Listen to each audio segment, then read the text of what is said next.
नाजरीन, रुपया पैसा में आपको खुश आमदीद कहते हैं। सरमायाकारी का माहौल बनाना पड़ता है। इस वक्त मैं पाकिस्तान की क़यादत को ब्लेम नहीं करूँगा कहीं से भी। उसकी वजह ये है कि हमारा पूरा रीजन डिस्टेबलाइज हो चुका है इस वक्त, और पाकिस्तान में बैठे लोगों को तो इस चीज़ से आगाही नहीं है, लेकिन हमें अमूमन मिडल ईस्ट के साथ, मीना के साथ मिला दिया जाता है एज अ रीजन, बिकॉज हमारे इकोनॉमिक इंडिकेटर्स हैं। कुछ लोग हमें अफ़गानिस्तान के साथ एसोसिएट करते हैं, एफ पाक नाम की पॉलिसी बनाते हैं। कुछ लोग हमारे लिए मिडल ईस्ट का नाम इस्तेमाल करते हैं, उसके हिसाब से पॉलिसी बनाते हैं। यानी हमारी फ्रिंज पॉलिसी होती है हमारे लिए हमेशा। लोग बोलते हैं साहब सरमायाकारी आएगी। देखें, पीआईए की निचकारी आपको ये साबित कर चुकी है कि जब तक आपके पास लुक्रेटिव बिजनेस मॉडल नहीं होगा, फाइनेंशियल स्टेटमेंट खुद नहीं बोलेगी। वो अंग्रेजी की कहावत है, मनी टॉक्स, पैसा ना बोलता है, और सच जो है वो सात पर्दों पीछे नहीं छुपता। कारोबारी शख्स से मैंने एक चीज सीखी है, कारोबार में मुनाफा हो तो उसको परवाह नहीं, वो चांद पे जाकर भी कारोबार करेगा अगर उसको मुनाफा होगा। और अगर आप रेट ऑफ रिटर्न ऑफर करोगे, रिटर्न ऑन इन्वेस्टमेंट ऑफर करोगे, रिटर्न ऑन एसेट ऑफर करोगे, कौन नहीं आएगा आपके मुल्क। लोग मेरे से बहस करते हैं, मैं कहता हूं देखें, मुशर्रफ एरा के अंदर फॉरेन बैंक्स पाकिस्तान के अंदर क्यों एक्सपेंशन कर रहे थे? उनको दिख रहा था रिटर्न के लिए आए थे भाई, रिटर्न के लिए आए थे। और किस लिए आए थे? उनकी कोई आपसे रिश्तेदारी तो नहीं थी ना कि वर्ल्ड्स लीडिंग बैंक्स आपके मुल्क में डाइवर्सिफाई करके इन्वेस्टमेंट डाल रहे थे। 2008 का फाइनेंशियल क्राइसिस देखें, आप लोग हमेशा जो है ना अपने ऊपर दिल पे ले लेते बात। दिल पे बात मत लें, आपके बारे में बात नहीं हो रही। सारी दुनिया को रीथिंक करना पड़ा जब 2008 के अंदर फाइनेंशियल मेल्टडाउन हुआ। उसके बाद हर किसी ने अपनी इन्वेस्टमेंट स्ट्रेटजी चेंज कर ली और हाई रिस्क जितने मुमालिक थे वहां से पैसे निकाल लिए। इसमें अपने ऊपर बात नहीं लिया करें, हाँ हम बहुत है, आपके बारे में बात नहीं हो रही। ये पूरी दुनिया के अंदर लोगों ने हाई रिस्क जितने भी एसेट्स थे वो उन्होंने छोड़ दिए, डाइवेस्ट किया और अपने पोर्टफोलियोज को रिस्क मिटिगेशन की बुनियाद पर बनाया। आपके मुल्क के अंदर one of the largest cement manufacturers आया, लाफार्ज, फिर चला गया। आपके मुल्क में टॉप फाइनेंशियल ग्रुप के लोग आए, चले गए। आपके मुल्क के अंदर बड़े बड़े इन्वेस्टर्स आए, चले गए। आपके मुल्क में मलेशियन इन्वेस्टर्स आए, उन्होंने इन्वेस्ट किया रियल एस्टेट में, गोल्फ क्लब्स में। आफ्टर वाइल दे लेफ्ट, आपको पता ही नहीं लगा ना। आपके मुल्क में चाइनीज़ भी आए, मैं खुद इस चीज़ का गवाह हूँ कि मैं सुपरमार्केट जाता था, चाइनीज़ ही चाइनीज़ भरे हुए होते थे, चले गए। हर कोई अपने मुफाद के लिए आता है, उनको पैसा मिल रहा है, वो काम करें, फिर उसके बाद चले गए। खैर एनीवे, आपके मुल्क में रहेगा कौन? लोकल इन्वेस्टर, उसका अपना मुल्क है, अपनी ज़ुबान। यहाँ पर मेरे साथ बहुत ही अहम मेहमान शामिल गुफ्तगू हैं। जनाब परवेज़ हारून मदरासवाला साहब, लातादाद ताजिर, सनती और माशरती तंजीमों के अंदर अहम ओहदों के ऊपर फायज रहे भी हैं और हैं भी। वेलकम करता हूं आपको शो में। शुक्रिया अली भाई, बहुत शुक्रिया। परवेज़ साहब, बात ये है कि पिछली दफ़ा हमारी गुफ्तगू हो रही थी, आपने कहा लोकल इन्वेस्टर का कॉन्फिडेंस बढ़ाएंगे, फॉरेन इन्वेस्टर खुद आएगा। तो मेरे ख्याल से the best strategy should be कि आप लोकल इन्वेस्टर का कॉन्फिडेंस इतना बढ़ा दो कि वो दूसरे शख्स से बात करते हुए उसका पैसा खुद घसीट के यहाँ पर लेकर आए। एम आई करेक्ट और नॉट? बिल्कुल, देखें, सबसे जो पहला जो आपका इन्वेस्टर होगा ना, वो लोकल होगा। आप उनके लिए साजगार माहौल बनाएं, इन्वेस्टमेंट फ्रेंडली माहौल बनाएं। आपके इतने ज़्यादा टैक्सेस हैं, आप आज किसी से भी बात करें, आप अखबार उठाएं, आप अमेरिकन बिजनेस काउंसिल देखें, आप अपने जितने भी ऐसे जो इंटरनेशनल और मल्टीनेशनल कंपनीज़ हैं, वो जा के वहाँ इस्लामाबाद में एक ही बात कर रहे हैं कि भाई आपके यहाँ टैक्स बहुत ज़्यादा है। अब देखें, टैक्स का मसला ये होता है कि ठीक है, पाकिस्तान को टैक्स की ज़रूरत है, मगर इसका मतलब ये तो नहीं है ना कि आप लोगों के ऊपर इतना ज़्यादा टैक्स का बोझ डाल दें कि वो उस पैसे को देखें, अगर टैक्स कम होता है तो वो क्या है कि इन्वेस्टर उसको री इन्वेस्ट करता है, अपने बिजनेस का साइज बढ़ाता है। अपने बिजनेस का साइज बढ़ाने के बाद जो वो उसके अंदर जो है ना एम्प्लॉयमेंट की अपॉर्चुनिटी क्रिएट करता है और अपना प्लांट और इक्विपमेंट और ये वो जो है ना वो उसको एक्सपेंड करता है, तो आपकी प्रोडक्शन बढ़ती है, आपकी जीडीपी के अंदर वो एक कंट्रीब्यूशन होता है। और फिर इसके बाद वो आपका एक्सपोर्ट की अपॉर्चुनिटी भी बढ़ती है, आपकी एम्प्लॉयमेंट की अपॉर्चुनिटी बढ़ती है। और फिर वो जब साइज़ बढ़ता है तो उस हिसाब से उसका टैक्सेशन पोर्टफोलियो भी बढ़ता है गवर्नमेंट का। ऐसा नहीं कि आप एक वक्त में जितना टैक्स ले लेंगे तो वो क्या है कि वो फिर बिजनेस जो है ना वो स्क्वीज़ होना शुरू हो जाता है। देखिए दुनिया में ऐसी बहुत सी कंट्री हैं जहाँ टैक्स जो है ना वो मुनासिब है। अच्छा, फिर इसके बाद वो देखें ना, कारोबारी यही कहता है कि चलो मैं टैक्स देने के लिए तैयार हूँ मगर मुझे मिले तो सही कुछ।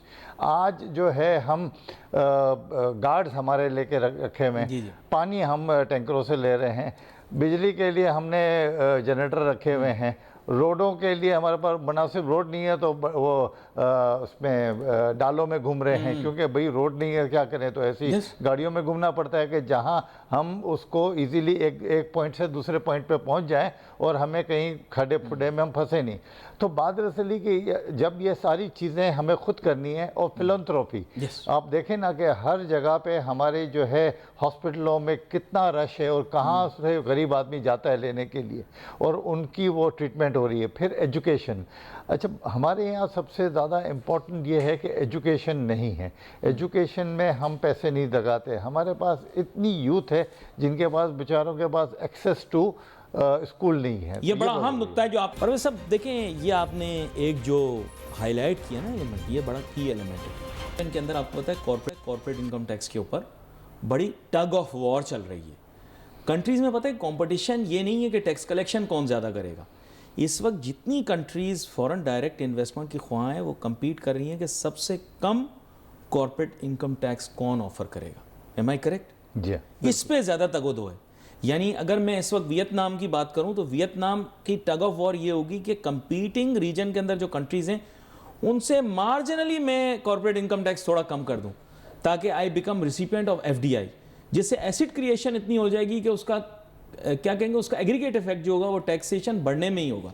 जी। आपके यहाँ आपका टोटल फोकस यही होता है कि हर साल आप कॉर्पोरेट इनकम टैक्स कोई ना कोई तरीके से मार्जिनली बढ़ा दो ताकि, और टारगेट भी आप यही रखते हैं हम हर साल 1% बढ़ाने के पीछे चल रहे हैं। I don't think that's a good target to keep. आप क्या कहते हैं इस बारे में? नहीं देखें, एक तो होता है कि वो डायरेक्ट टैक्सेशन होती है जो आप कहते हैं कि एनुअल आप जो कॉर्पोरेट टैक्स वगैरह, मगर इसके बाद समझ लो कि इतने सारे जो इनडायरेक्ट टैक्सेस होते हैं जो उन टैक्सों की भरमार होती है।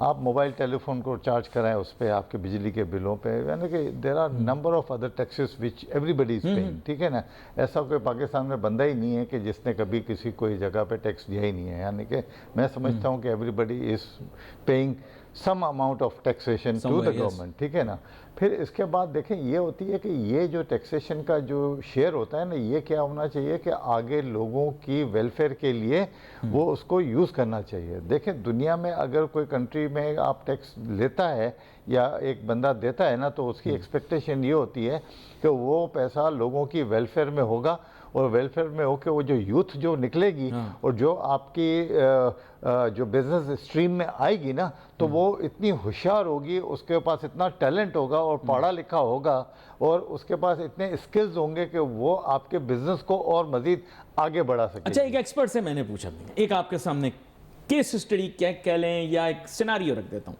सिनारियो समझ लें आप, हाइपोथेटिकल। फॉर एग्जाम्पल एक बंदा है, आप पता होगा आजकल कॉर्पोरेट फार्मिंग और ये जब से SIFC ने एक कॉम्प्रिहेंसिव पैकेज दिया, तो मैंने लोगों से पूछा, ऐसी एक्सपर्ट से, जैसे आपसे भी पूछ रहा हूँ अभी, मैंने कहा आप इसमें आए ना, हमारे यहाँ तो एग्रीकल्चरल इनकम टैक्स तो मिनिस्क्वल है, तो ये वो, तो कहने लगा कि अली आप एग्रीकल्चर को एज ए प्रिमिटिव फील्ड लेकर निकल रहे हो, हम अगर कॉर्पोरेट फार्मिंग में आएंगे तो हम तो यील्ड मेजर करेंगे, तो आपकी यील्ड जो है डेवलप्ड कंट्री जिसका वीज़ा आपके पासपोर्ट पे नहीं लग सकता, आपको पता है एक मुल्क ऐसा है जिसका पासपोर्ट पे आपको वीज़ा, कहने लगा उसकी यील्ड आपसे शायद 10 टाइम्स ज़्यादा है या 20 टाइम्स ज़्यादा है, उनका पर हेक्टर वाटर कंजम्पशन आपसे 10 टाइम्स कम है, यानी उसकी वाटर कॉस्ट कम है। कहने लगा उसके पास जो इस वक्त GM ब्रीड्स हैं या जो ऑर्गेनिक काम वो कर रहा है, उनकी भी यील्ड्स आपसे X10 X15 ज़्यादा हैं, वो वीट के अंदर आपसे ज़्यादा प्रोड्यूस कर, कह रहा है कॉर्पोरेट फार्मिंग के अंदर हमारे वेरिएबल्स ही फ़र्क हैं, कहने लगा आपके यहाँ मुल्क के अंदर आपको पता है tractor is as expensive as a luxury car. मैंने कहा ये तो मैंने कभी सोचा नहीं। कहने लगा आपको क्या लग रहा है कि हम क्या वो लगाएंगे, हारी लगाएंगे अपनी फील्ड्स के ऊपर, we are going to get slave labour to do our labour for अस।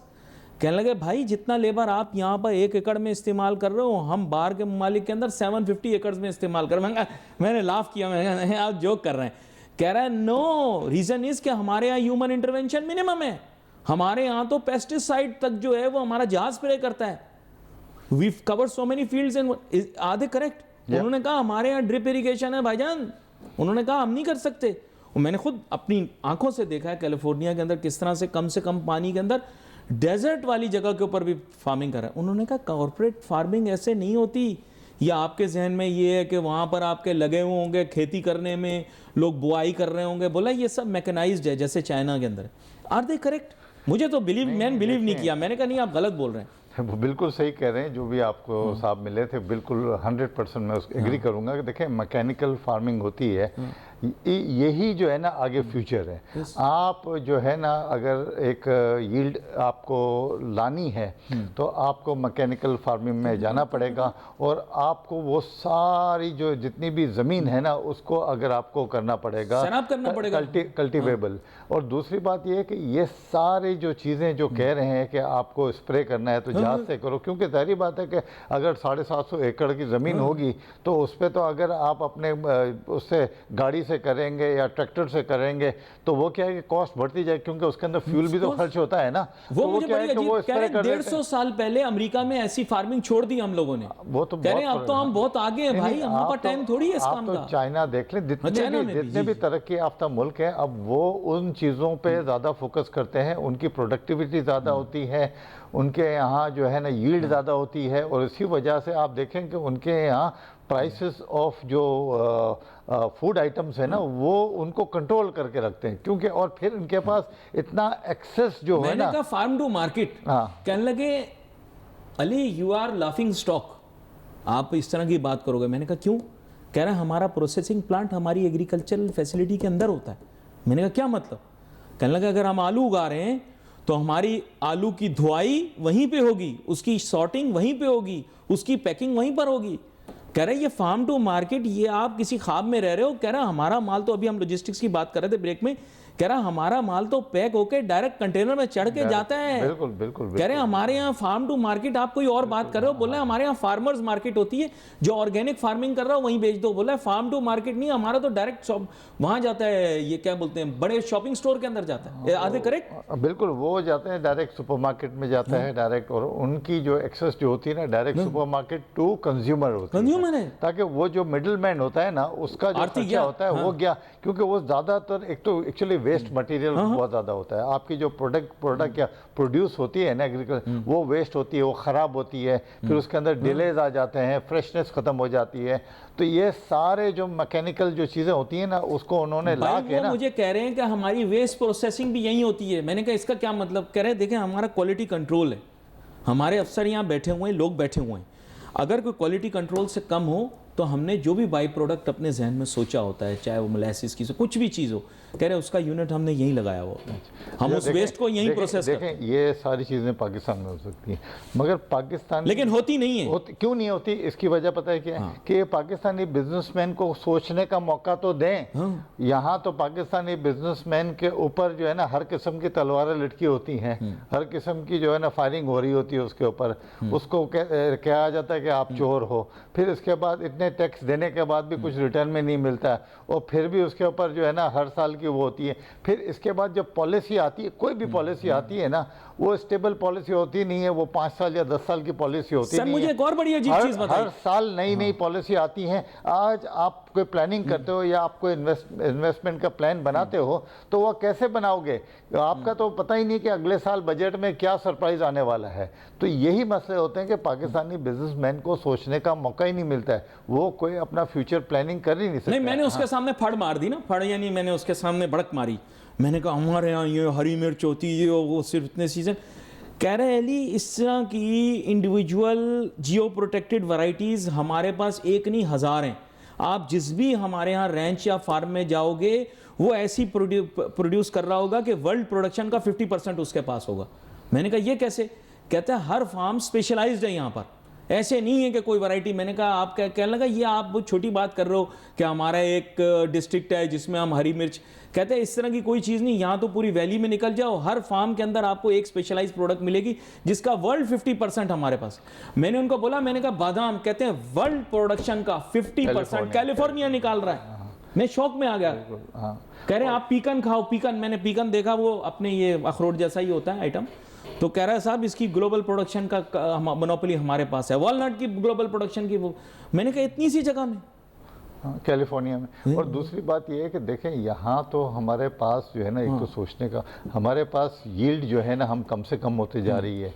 हमारे पास इतनी ज़मीन होने के बाद इतना ज़रखेज़, मैं भी पिछले जब ये यूक्रेन की वॉर से पहले मैं यूक्रेन गया हुआ था अली भाई, मैं बताऊं कि जब भी मैं वहाँ किसी भी रास्ते से गुजर रहा था या हाईवे पे जाऊं ना, तो इतने खेत और पूरे फर्टाइल, और उनकी आप यील्ड देखें, आपकी जो वीट की क्रॉप देखें या यील्ड देखें, आपका दिमाग ख़राब हो जाए कि यार ये क्या है। और अगर आप उसका रकबा देखें तो पाकिस्तान से कम, और उनकी मैकेनाइज पूरी, और वैसे भी उनको कुदरती तौर पे उनकी ज़मीन जो है ना बड़ी ज़रखेज़ है, तो उनकी तो वैसे ही उसकी जो है ना प्रोडक्शन बहुत ज़्यादा है। मगर मैं ये बोलता हूँ क्या पाकिस्तान में ये नहीं हो सकता है? मगर बात इसलिए कि हमने जो है ना हमारी जो एग्रीकल्चर है ना, कुछ लोगों के हाथों में जो है ना वो हॉस्टेज बनी हुई है। अगर वो वहाँ से अगर निकले और कॉर्पोरेट आए, बड़े बड़े अपने कॉर्पोरेट फार्मिंग, पर सर उन्होंने अपनी कंपल्शन बताई ना मुझे, उन्होंने कहा देखो हमारा मैकेनाइज्ड काम है, आपको टैक्स छूट तो इसमें देनी पड़ेगी। बोले हमारे आप इक्विपमेंट में देनी पड़ेगी, आप अपने हार्वेस्टर पे ड्यूटी लगा देंगे, हार्वेस्टर और पे फिर इतनी थ्रेशर। उसने बोला हमारे पास इतनी बड़ी बड़ी मशीनें, कंबाइन वगैरह, ये वो कह रहा पूरी। एक उन्होंने बताया एक मशीन ऐसी है जो कि वहीं चलेगी, आपके खेत में ही चलेगी, वहीं बुआई भी करती है, कटाई भी करती है, कटाई के बाद छटाई भी करती है, छटाई के बाद पैक भी कर देती है। मैंने कहा वहीं, कह रहे हैं जी ये बिल्कुल मोबाइल एक चीज़ होती है, पहले वो चलेगी, फिर एक जगह रुकेगी, रुकने के बाद सारे काम कर देगी।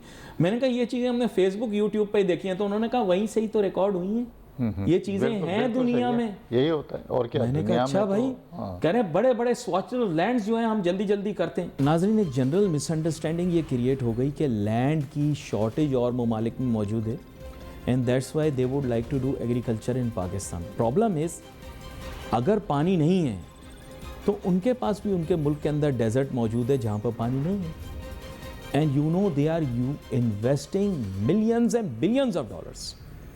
यहाँ पर बात मैं आपके सामने रखता हूँ, एक फिर मुल्क का नाम का जिक्र नहीं करता, उनका हमारे वीज़ा नहीं लग सकता पासपोर्ट पे, उनके अब पानी यानी नहीं है, बहुत कम पानी है, ना होने के बराबर पानी है। तो उन्होंने क्या किया कि जो हवा में मॉइस्चर मौजूद है उसको ग्रैब करके एग्रीकल्चर शुरू कर दिया। आज वो मैं बार बार मिसाल इसलिए दे रहा हूँ क्योंकि वर्ल्ड के अंदर अगर आप सर्वे में जाएंगे तो ईल्ड उनकी ज़्यादा है। मैं हैरान हुआ, लोग अभी जॉर्डन का बड़ा जिक्र आ रहा है, आपको पता है जॉर्डन के अंदर भी फार्मिंग हो रही है, बड़ी हाई क्लास फार्मिंग हो रही है। उनके यहाँ बहुत सारा लैंड ऐसा है जो कि कल्टीवेट हो सकता है, बहुत सारा ऐसे जो कल्टीवेटेबल नहीं है। सऊदी में आप चले जाइए, सऊदी में बहुत बड़ा, आप पता होगा सऊदी रकबे के हिसाब से बहुत बड़ा मुल्क है, बहुत सारे इलाके तक उनका पानी नहीं पहुँच सकता। उन्होंने फार्मिंग करके दिखाई, दुनिया हैरान रह गई। उन्होंने पानी कैसे पहुँचाया। ये तो चंद ममालिक का मैंने आपसे जिक्र किया है। अफ्रीका के, क्योंकि इसलिए बोल रहा हूँ क्योंकि आप बहुत वेल ट्रैवल्ड हैं, और अफ्रीका में भी आपको पता होगा पाकिस्तान की एक बहुत वाइब्रेंट कम्युनिटी इस वक्त अफ्रीका में मौजूद है। पाकिस्तानियों की सबसे बड़ी टेक्सटाइल मिल, नाजरीन आप हैरान होंगे, पाकिस्तान में नहीं, अफ्रीका में। मैं मुल्क का नाम भी आपको बता देता हूँ, तंजानिया में पाकिस्तानियों की सबसे बड़ी textile mill, integrated textile mill. Cotton भी वहीं पर उगती है, वहीं पर ही उसकी चुनाई भी होती है और वहीं पर ही उसको प्रोसेस भी किया जाता है। मैं नाम फिर नहीं ले रहा, हमारे जानने वाले ही हैं जो प्रोग्राम में भी गेस्ट आ चुके हैं, जो one of the owners. Problem ये वहाँ पर हो रहा है, यहाँ पर क्यों नहीं हो रहा, मेरा सवाल आपसे। नहीं देखें, है ना, ये रियलिस्टिक है। पाकिस्तान में हो तो बहुत कुछ सकता है, ठीक है ना, वो एक्चुअली विल होनी चाहिए। और दूसरा, जितने भी इन्वेस्टर है ना, उनका कॉन्फिडेंस बहुत ज़रूरी है कि भाई हम पाकिस्तान में, and mind you, they are not farmers. हाँ, they are not farmers, they are businessmen, industrialist. देखें, वो कारोबार करने के लिए आपको बिजनेस विजन चाहिए होता है, ठीक है ना, बिजनेस का आपके पास सेंस होना चाहिए। बाकी कारोबार तो कोई भी हो, ठीक है ना। कारोबार तो अगर ये फार्मिंग का हो या टेक्सटाइल मिल चलानी हो या कुछ और काम करना हो या केमिकल का, तो आपके पास कारोबार का एक एक्सपर्टीज होनी चाहिए। तो वो तो कारोबार इन्वेस्टर तो कहीं भी काम करेगा और अपने पैसे लगाएगा अगर उसको अच्छा माहौल मिला और एक लॉन्ग टर्म पॉलिसी मिली। देखें, बात दरअसल ये है कि पाकिस्तान में भी पानी की एज सच कमी नहीं है। अगर हमारे पास हम राइट टाइम पे डैम बना लेते और उसका डिस्ट्रीब्यूशन सिस्टम और मज़ीद हम अच्छा कर लेते, आज भी हमारे पास जो कहते हैं ना कि पंजाब, हमारे पास जो नहरी सिस्टम बहुत अच्छा है। गोरा बहादुर बना के ठीक है कितना ना? अच्छा बनाया हाँ, उसने। मगर वो बात दरअसल ये कि अब जो है ना वो सिस्टम जो है अब वो कम पड़ गया है और हमें क्या है कि वो सिस्टम से जो भी पानी ओवरफ्लो होके जाता है वो सारा समंदर में चला जाता है। जब भी बारिशें होती हैं, सैलाब आता है, हम ये कहते हैं कि सैलाब आ गया, वो सारा पानी जो है ना समंदर में बह जाता है।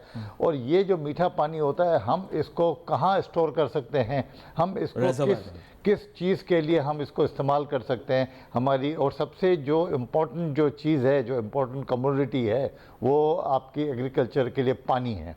ठीक है ना। अगर आपके पास पानी है तो आपका जो ज़्यादा पानी इस्तेमाल होता है वो आपकी राइस की क्रॉप में इस्तेमाल होता है।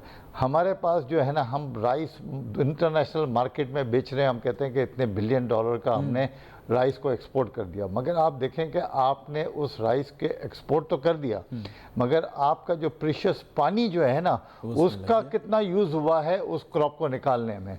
अगर वही जो 60% जो वाटर है अगर आप उसको दूसरे क्रॉप में करते जो उसका 5% ऑफ द पानी जो है ना वो यूज़ होता और वो बहुत सारी डिफरेंट क्रॉप हो जाती थी।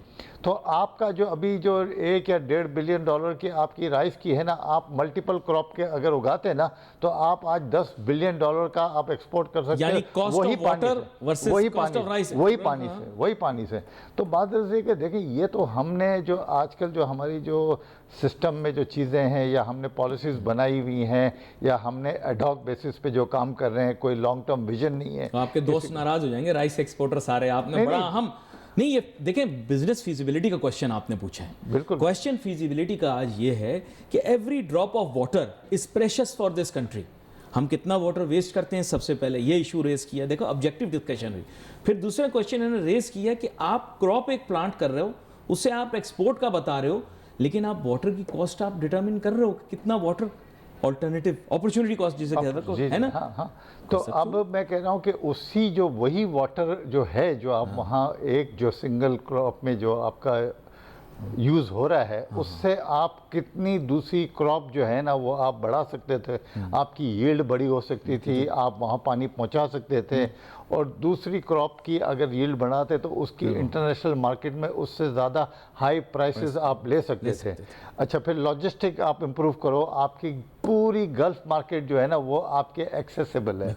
आप अगर उनके मतलब कि वो क्रॉप्स लगा दें और उनके वहाँ से प्रोड्यूस करके और उन ममालिक में आप एक्सपोर्ट करना शुरू कर दें जो कि आप लॉजिस्टिकली भी पॉसिबल है, जो करीब हैं, तो आप देखेंगे पाकिस्तान में क्या नहीं हो सकता है। हम उन्हीं ममालिक से, हमें कोई और ज़्यादा वेस्ट में जाने की ज़रूरत नहीं है, हमें 7 समंदर पार जाने की ज़रूरत नहीं है। हमें तो यही जो नीचे और जिसको हम कह सकते हैं considered as a domestic market because they are not far away from you.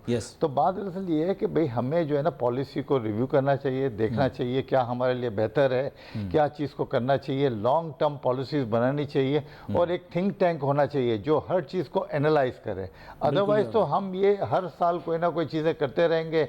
और दूसरी बात ये कि इसी चीज़ों को हमें लेके चलना है कि आगे हमें क्या करना है, what is next, you know, जो हमारी कंट्री के लिए फायदेमंद हो। That he has raised today, और आगे चल के भी नाज़रीन हम इस पर बात करेंगे। In fact I would like to talk on multi dimensional approach towards attracting foreign investment in Pakistan, और ये बहुत ज़्यादा ज़रूरी है। लेकिन कुछ इश्यूज़ इन्होंने हाईलाइट किए। देखो, मैंने इसलिए क्योंकि आजकल पता है आपको SIFC ने जो चीज़ें एरियाज़ आइडेंटिफाई किए हैं, कोई उनके बारे में प्रैक्टिकली बात नहीं कर रहा। आपको इस प्रोग्राम के अंदर उसकी प्रैक्टिकल रिकमेंडेशंस मिलेंगी कि हमें क्या क्या करना चाहिए उस काम के लिए। आपका बहुत शुक्रिया, आप शो में हमारे साथ शामिल हुए। We wait for your message on Facebook. Ali Nasir हमारी टीम को इजाज़त दीजिए। अल्लाह हाफ़िज़।